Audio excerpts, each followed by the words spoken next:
25 দিনে কত কোটি টাকা ইনকাম করলো সুপারস্টার জিদের বুমেরাং সিনেমার। আর হ্যাঁ, এসবিএফকে সুপারস্টার শাকিব খানের তুফান সিনেমা ভারতের অন্য কোনো কোম্পানিকে বিক্রি করে দিল। তো আজকের এই ভিডিওটা সম্পূর্ণ আপনি দেখতে থাকেন, অবশ্যই বুঝতে পারবেন। তো প্রথমে আমি আলোচনা করব সুপারস্টার জিদের বুমেরাং সিনেমা 25 দিনে কত কোটি টাকা কালেকশন করলো, কত কোটি টাকা বাজেট ছিল।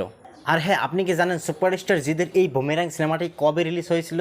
कुछ पता लगा लिया मैंने अपने दिमाग का इस्तेमाल करके सब कुछ पता लगा लिया। তাহলে আমি বলি, আপনি শুনেন। আজ থেকে 25 দিন আগে এই বুমেরাং সিনেমাটি সুপারস্টার জিদের মুক্তি পেয়েছিল কলকাতাতে।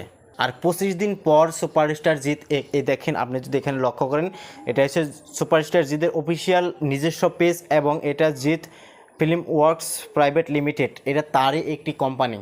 আর এই কোম্পানি থেকে একটি পোস্ট করা হয়েছে এবং সেটা সুপারস্টার জিৎ এখানে শেয়ার করেছে এবং এখানে লেখা আছে সুপারহিট 25 ডেজ বুমেরাং। আপনি যদি ভালো করে লক্ষ্য করেন অবশ্যই এখানে দেখতে পারবেন যে 25 দিন লেগেছে সুপারস্টার জিদের বুমেরাং সিনেমাটি সুপারহিট হতে 25 দিন লেগেছে। তাহলে এই সিনেমার বাজেট কত ছিল আর বক্স অফিস কালেকশন এই 25 দিনে কত কোটি টাকা ইনকাম করতে পেরেছে এই বুমেরাং সিনেমাটি। প্রথমে আমি বলি যে এই বুমেরাং সিনেমাটির বাজেট ছিল 2.5 কোটি টাকা আর এই 25 দিনে বক্স অফিস কালেকশন করেছে 3,10,00,000।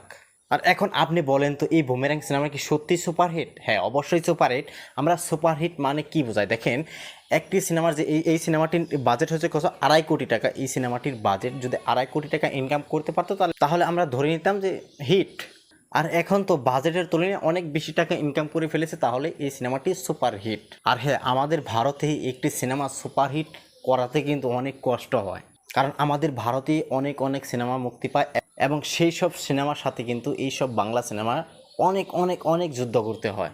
আর হ্যাঁ, এখন বলি সুপারস্টার শাকিব খানের তুফান সিনেমা যেহেতু 5 তারিখে আমাদের পুরা ভারতে মুক্তি পাবে, এখন একটা প্রশ্ন হলো যে এসবিএফ একটা ছোট্ট কোম্পানি, এই কোম্পানিকে পুরো ভারতবর্ষে এই তুফান সিনেমাটি মুক্তি করতে পারবে, না অন্য কোনো ডিস্ট্রিবিউট কোম্পানিকে এই তুফান সিনেমাটি বিক্রি করে দিয়েছে পুরো ভারতে মুক্তি করার জন্য?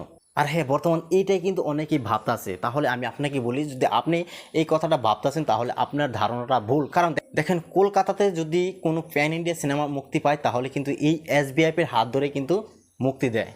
আর এই এসবিএফ এমন একটা কোম্পানি, যে কোম্পানি ভারতের যত ফিল্ম ইন্ডাস্ট্রি আছে সব ফিল্ম ইন্ডাস্ট্রির সাথেই কিন্তু এই এসবিএফ কোম্পানির হাত আছে। সেজন্যই আমি আপনাকে বলি, যদি আপনি ভাবতেছিলেন যে তুফান সিনেমা কি এসবিএফ ডিস্ট্রিবিউট করতে পারবে না নাকি অন্য কোম্পানিকে বিক্রি করে দেবে, তাহলে আপনার ধারণাটা ভুল। এসবিএফই পুরো ভারতবর্ষে এই তুফান সিনেমাটি ডিস্ট্রিবিউট করবে। তো যাই হোক বন্ধু, আজকের এই ভিডিওতে এতটুকুই আলোচনা করা ছিল। সবাই ভালো থাকেন, সুস্থ থাকেন।